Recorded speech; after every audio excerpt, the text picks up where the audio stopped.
everyone, welcome back to my channel. It's your girl Gabby. I really haven't sat down to film content in a while, but I do just want to let you know that very soon you'll be getting a lot of content, some really interesting stuff coming up that I'm really excited about. This video is going to be a mixture of things. It's a mixture of a story time, and it's also kind of I don't know, just let's chill, let's chat, you know? So I realized that I don't really talk a lot about my experiences being independent, using accessible transit, things of that nature. And so I figured in this video it would be good to be able to sit down and just discuss some experiences that I've had, and just kind of share those with you in case you're a blind person who's been trying to figure out a way to be more independent and travel independently, or if you're someone who's just curious, how does a blind person navigate the world? How do they, and obviously accessible transit isn't how we navigate the world, but more so how we are able to get from point A to point B. And so that's really what the focus of this video is about. I hope you're all doing great. I've posted a few little videos here and there. Also, I'm sweating. I wish I could turn my AC on, but it's gonna be too loud and then you won't be able to hear me. So I feel like that's an issue, and I cannot find my plug-in microphone, so that's something I definitely need to get, especially moving forward when it comes to filming this content, just because it's very hot in this room. So I'm sweating. I might end up putting my hair up just because how hot it is in here. This heat is no joke. Anyways, so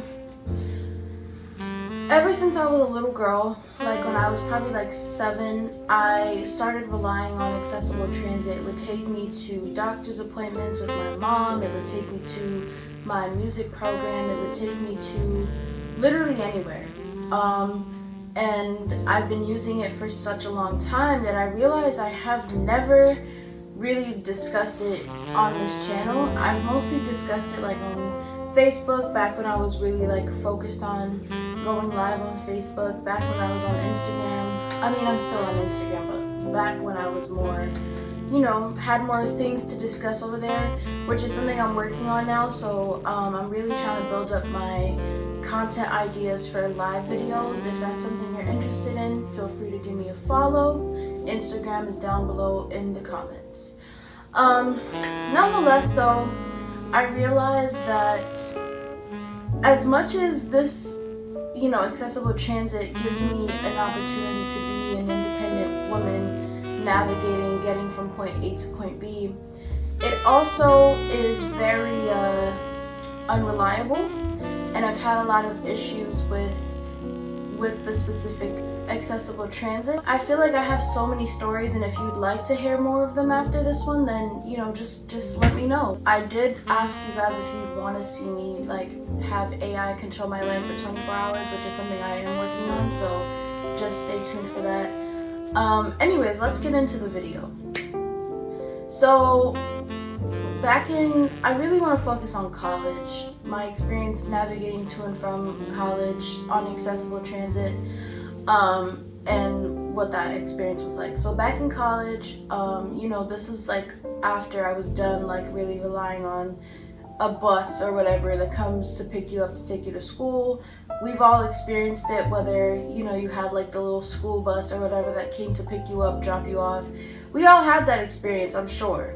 And so at this point, there was no more of that. Now you're in college, they don't have a system in place for you to get to and from your home. And so it was really up to me to say, well, I prefer, keep this in mind, I prefer to rely on accessible transit versus me relying on just public transportation, which isn't a problem, but I have other issues with public transportation, so that's a completely different thing. But anyways, so freshman year, what I ended up doing is setting up this thing where they pick me up at certain times each day throughout the week. and those times are already set in place. Essentially, they would come pick me up at a certain time in the morning and then drop me back off at a certain point in the afternoon. And so, I felt pretty good about that system because it was consistent and they knew like this is her routine, like this is what we have to stick by. We cannot be unreliable. That doesn't mean that I didn't run into issues with it though. It just means that like in these situations where things felt more difficult and where I realized that they were becoming more and more unreliable, it made it a lot harder. And so there was this one time during college when I was leaving the building, and keep in mind, like, all of the security guards knew me. Like, they all knew me. I was really cool with them. Like, I was really cool with a lot of people in the building that were like faculty. And so usually they look out for me. They'd be like, all right, yeah, your car's here or your bus is here or whatever, because sometimes accessible transit is either a bus or van, a car, so it varied at the time. I remember this one day I was probably like a sophomore at this point in college, so like it wasn't even my freshman year. Freshman year I feel like ran pretty smoothly. I don't really remember encountering any issues except for like times where they'd pick me up late or they wouldn't show up, or those are like separate things. This time, I was waiting for them for quite a while because I had already finished class and I was just chilling, and I was like, all right, I'm gonna go downstairs. And I used to hang out in the accommodations office because I was really cool with the lady that was working there, the director, who's still one of my friends. You guys have heard me talk about her before, but I used to just chill in there because I personally used to isolate myself on campus for the first few semesters of college, for other reasons. Again, separate videos. So anyways, I would sometimes I'd go to class and leave my phone charging in her office. And then I'd come back, I'd get my phone, and then, she'd help me or someone would help me come downstairs to my car, or I'd just go downstairs and the security guards would be like, all right, yeah, we got you. Just let us know the color, the description. Okay, cool. So this one day, I think I remembered me taking my phone, right? So I get in the accessible transit vehicle after they finally showed up, and we start driving, and I'm like, wait a minute, where's my phone? Like, a normal person, you would obviously rely on your phone, as everyone does. For me though, I need to make sure I have it because of course I need to also be able to communicate with family and be like, hey, yeah, I'm on my way home, or X, Y, and Z came up, this is what's happening. And so in that moment where I couldn't find it, I literally flipped my book bag upside down looking for this thing. I'm like, no, I know I had my phone. Like, there's no way it could have just disappeared like that. And then I had the driver call it. He's like, oh, I'm not fine. Like, it's not ring. Like, your phone is ringing. And I'm like, yeah, but my phone's on loud. Like, I used to keep my phone on loud even when I was in class, which is like a bad thing. But I used to do it because personally, that's just what I do. I leave the ringer on, except there were certain times where I would mute it. But in this case, it was on. It was fully, the ringer was turned up, everything was all set, and so he keeps calling it. It's not ringing in the car. We're already down the block. There was a lot of construction happening near my school at the time, and, there would be certain streets blocked off for whatever reasons.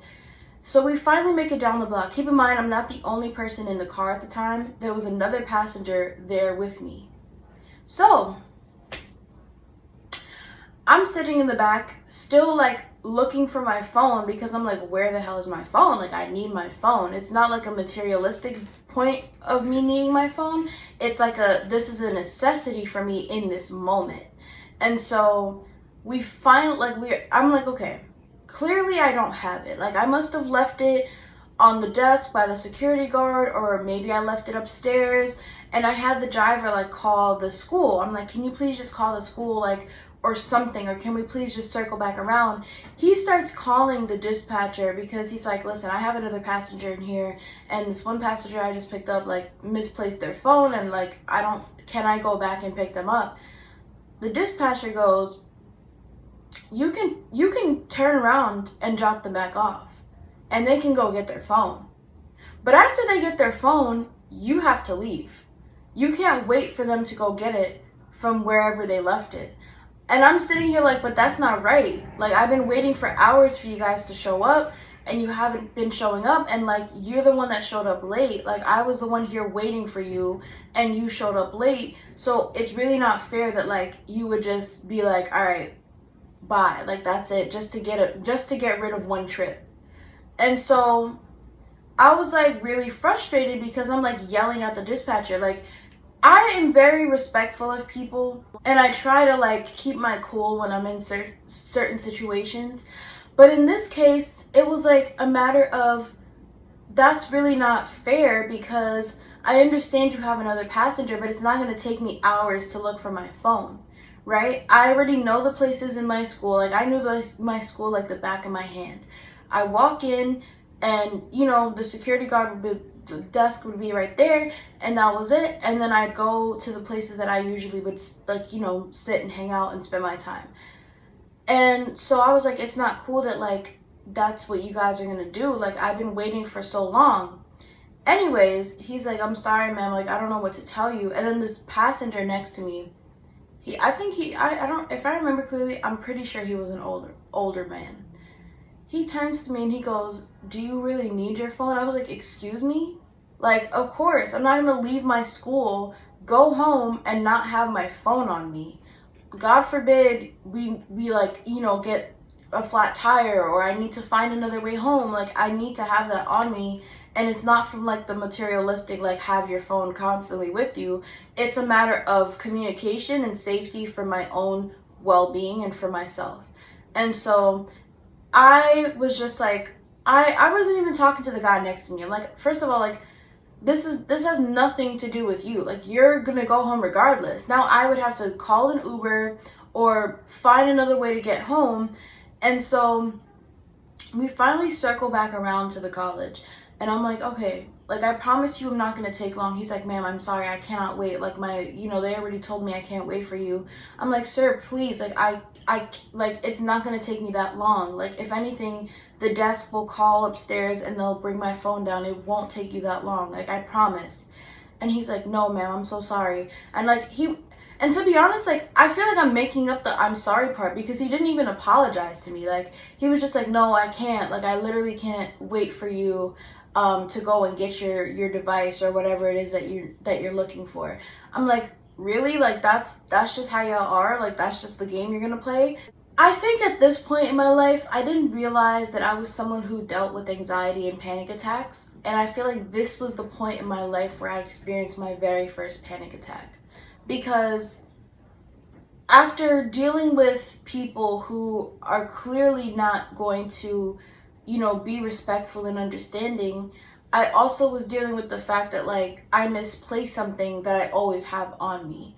Like, when it came to going to school and keeping my things close to me, that was something I was very, very like set on, because I wasn't gonna just leave my stuff all over the place and then not be able to find it or lose stuff.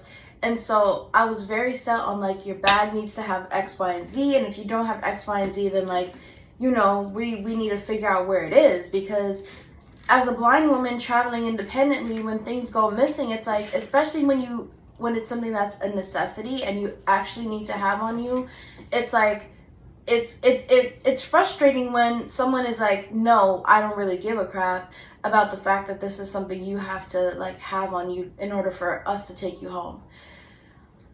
So he drops me off at the school. I get out the car. He walks me to the building.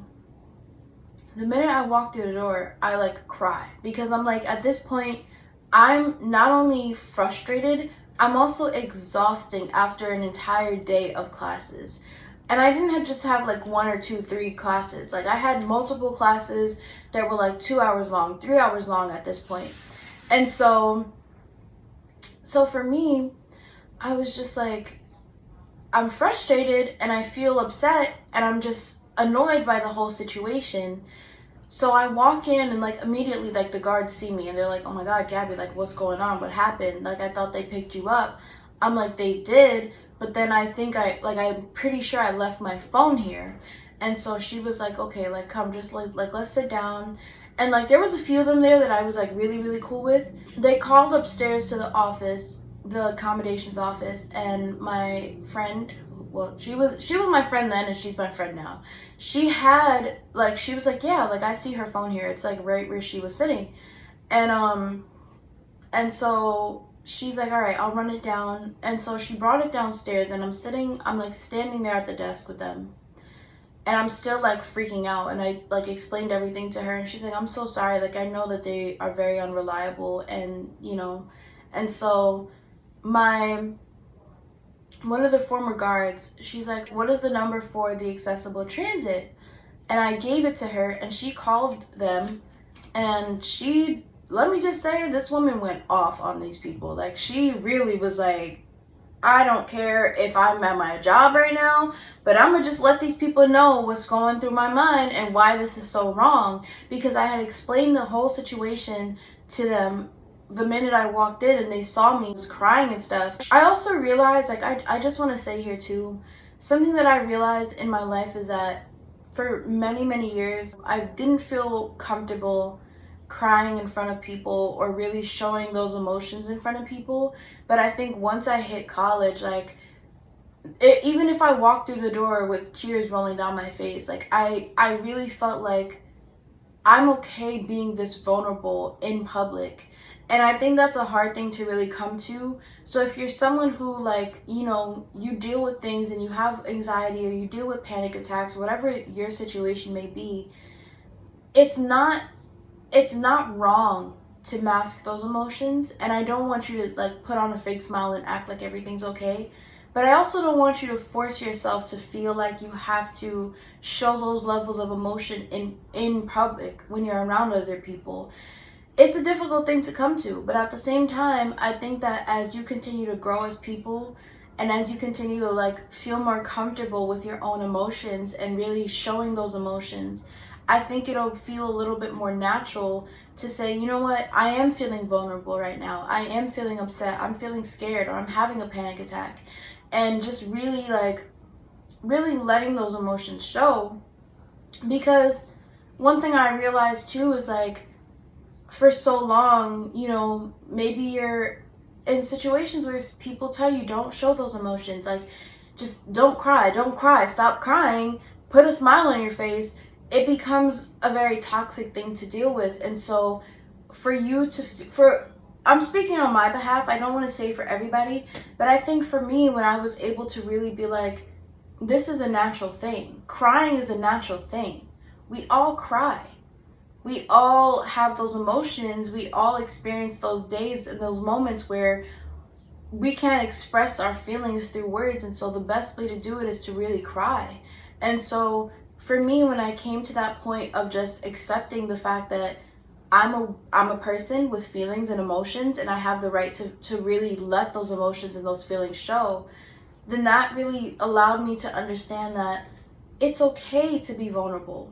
It's okay to show people, even if you're in public and you're really trying to hide it.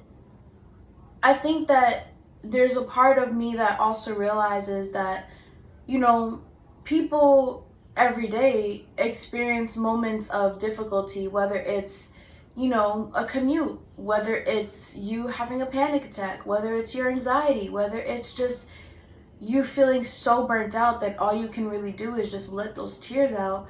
And I think that realizing that everybody experiences this and that I don't feel scared to actually let myself feel those ways in public became something that I was like, I'm okay with that.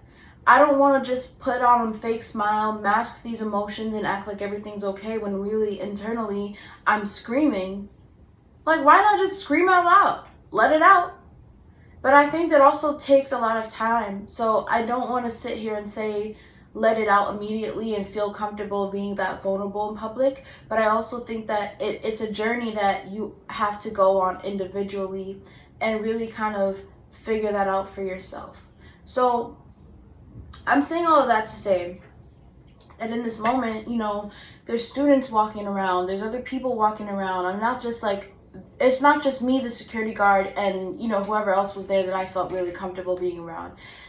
It was other people that I may not have really interacted with before, or people that I have interacted with before but really didn't have that big of a connection with them, walking through the lobby and going from class to class or leaving. And so I really was just in a state of like shock, but also just like overwhelming frustration, I guess is a good way to put it.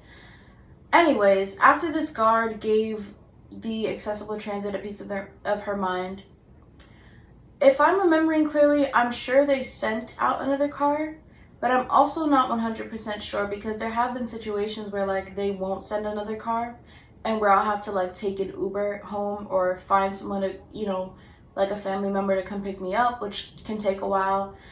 And so I'm like sitting there and I'm really trying to like breathe in, breathe out, and just like realize,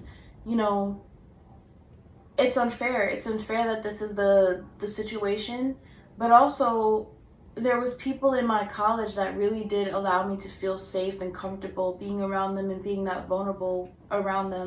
In that moment, I was like, all right, I don't think that this is like, of course it was something that was like important to me, because I'm like, wow, like it's kind of unfair that this is the situation. But also, realizing that like you don't always need to have a valid reason as to why you feel a certain emotion.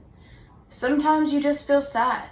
Sometimes you're just frustrated and overwhelmed with a situation that, again, it goes back to like, I don't need to explain to people why I'm upset about what just happened to me. I just need to know that this is what happened and this is how it's making me feel. And I think that takes a lot of strength too, to really say like, I don't need someone else to validate the fact that this was wrong, or that like I really just wanted to go home that day. But I think that there also is a part of me that feels like, it's okay, because I know I can come into this building and like surround myself with the people that actually like made me feel more comfortable, made me feel safe, made me feel like it's okay to be that vulnerable and to let those tears out, or to really allow that emotion to like, be let out. So, I mean, that was one circumstance. There were others where a driver made me feel very uncomfortable, and where I kind of just like, I really like, that was like a really, really, really bad panic attack that I had that day, to the point where I had to like, I actually left to go home a lot earlier than I was expecting to. And so, I think that in those moments, this is why it's important to have your precautions, your safety precautions, like whether it's you sharing a location with a friend or a family member, or someone that you really trust that can be like, yeah, I'm here. I may not be there physically, but I can see that you're on the right, you're going to the right place, or this is the situation. And I feel like because I've been able to build up a level of support system with people, it really does give me an opportunity to be like, listen, like this is making me feel uncomfortable. And also realizing that sometimes people don't understand that you're in a situation that does make you feel scared or uncomfortable. And I feel like that's something that took me a really long time to learn, because I have, when I was feeling uncomfortable with this driver, like I'm not throwing shade at this person at all. Like I'm still cool with this person. But I think that in that moment, realizing that that person didn't really understand that this was something that was really scary for me. And every day I'm putting myself in a vehicle with a stranger that I don't know, and that I have to like put some level of trust into, for them to take me from point A to point B and back, and then of course trusting another person to take me back home from wherever I was. I don't think a lot of people realize that as someone who is blind and really trying to be more independent and live their life the way they want to and do everything that they want to do and just do the things that they do on a day-to-day basis, it's it's not always just fun and easy. It takes a lot of trust. It takes a lot of, level of really feeling like you're okay and some level of comfort. But that comfort and that trust is something that is, is very thin. Like that level of trust is very thin when it comes to being around people that you don't know that kind of have to, get you to where you need to get to. And so something that I do is just like really, really like make sure that whoever I really do trust has my location, knows where I'm going all the time, and just realize that like I know that I'm putting myself in a position where I have to trust another human being that I don't know to make sure I get to school or to whatever place I need to get to. Um, and it's scary sometimes. It's a scary situation to be in, and I don't think that a lot of people realize that. I think that when you are independent and you know that you are independent and you're really building up that level of independence, trusting people that you don't know is something that is not easy. And you don't even have to trust that person. But also realizing that like this is someone you don't know. Like you don't know that person that you're getting in the car with. And I know that may scare some people, but at the end of the day, for me and for any other blind person that relies on accessible transit, it's like we have to do what we gotta do. We gotta take care of ourselves. We also have a day-to-day life that we need to live. So it's like there is that level of like, yeah, I don't know this person and this is kind of unknown, but also I need to get from point A to point B. And for me personally, like again, public transportation, I don't have an issue with it, but I kind of do for other reasons.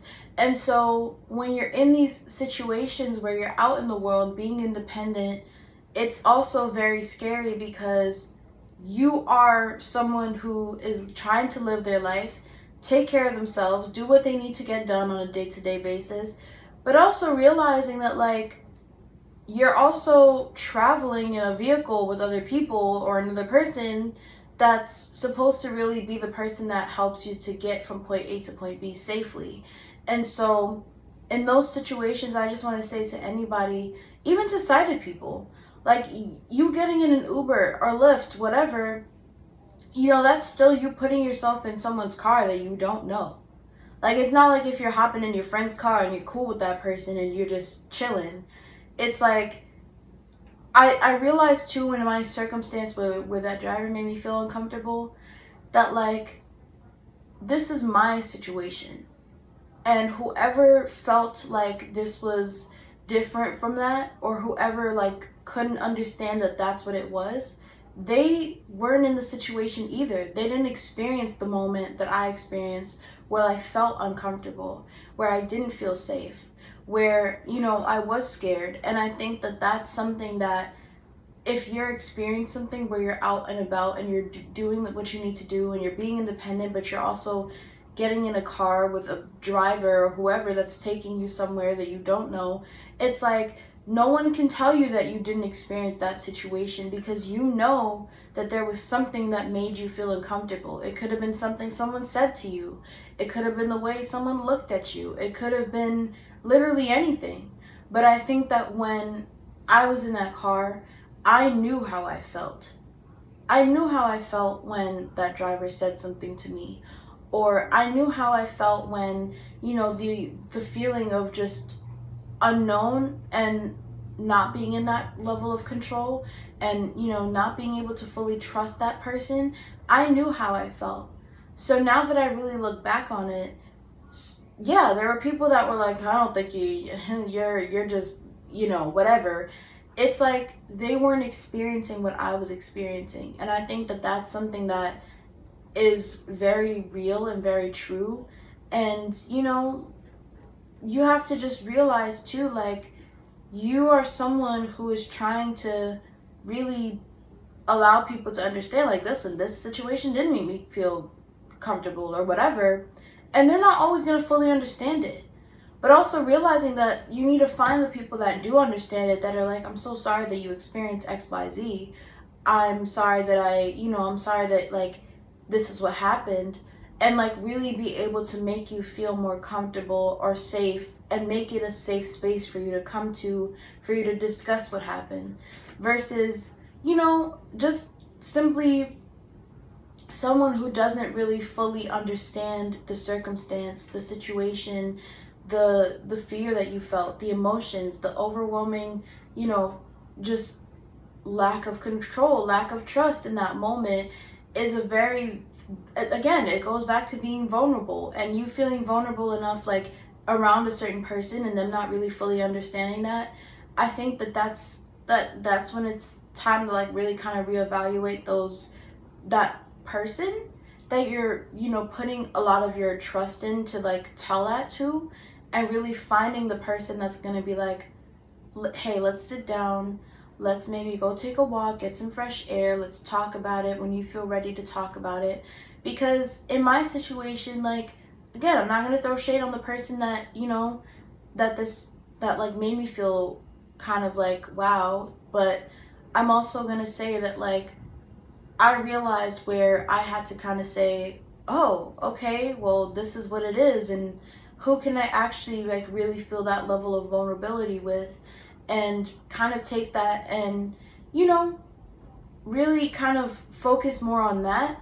And I'm still cool with that person to this day. We're still friends, but I think that our level of communication and our level of trust has definitely shifted a lot more. Um, and I think that's okay, because when you're in a situation where someone else isn't understanding it and they're not in that same environment, it's kind of easier for people to say, well, no, I don't think that's happening, or whatever it is.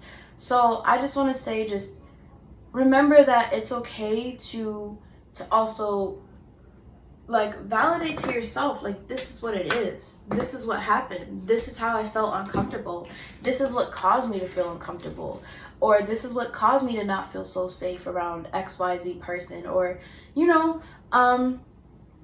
and that doesn't just go for blind people or other disabled people, it also goes for sighted people. Because you have a voice, you have feelings, you have emotions, you have thoughts.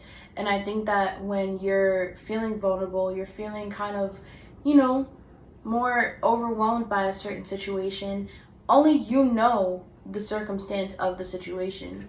And so I just wanted to say that. I just wanted to say, like, I feel like now I kind of know better. I know better in terms of like safety, my own safety precautions. I know better in terms of like trust wise and really kind of energy wise and things of that nature. And I think it's a journey, and I think that it takes time to really figure out what that could be and what that looks like for you as an individual person. But overall, I think that it's important to share moments like this, because it's not just like, oh, this is just happening to one person. There's other people that are out there who have been in situations where they didn't feel comfortable, they didn't feel safe, or they were in a situation where it was an environment that they weren't familiar with, or around someone that they didn't feel that they could trust. And and I talked about my Uber experiences before, like the one where I kind of thought I was getting dropped off in the middle of the street, the one where I got picked up in the middle of the street, and what that's like. But I think that also realizing that for me, a lot of the time being independent means knowing how to use my voice, knowing when to use my voice, and really kind of knowing like the boundaries that I have to set for myself when it comes to being around certain people, certain situations, certain environments. And I think, again, if you're at a point right now where you are someone that's trying to travel more independently, whether you're a blind or disabled person, I think that it's okay to realize, like, also, I just want to say, figure out what your own safety precautions are, because mine could be different from what yours are. But that doesn't mean that you don't have to set your own. I think that it's important to like set it to whatever the individuality of your situation or your circumstance or the environments that you're going to be in is. So I think that that's just like a big thing for everybody, not just as a blind or another disabled person, but for sighted people as well. Like, what are the safety precautions you take when you're out and about, you're being independent, you're living your life, doing what you got to do? What are those? Like, and you don't have to share them with me. I don't need, like, you know, but if you do want to share them with me, I'd love to know. Like, I think we should make these comments like a safe space for people to say, like, this is what helps me when I'm traveling independently, sighted, blind, or other disabled people. This is what helps me to feel more comfortable. This is what allows me to feel like I can actually be vulnerable with certain people. I'd love to know your thoughts on it. And yeah, I'll see you guys in the next video. Thank you so much for watching, and I'll talk to you soon.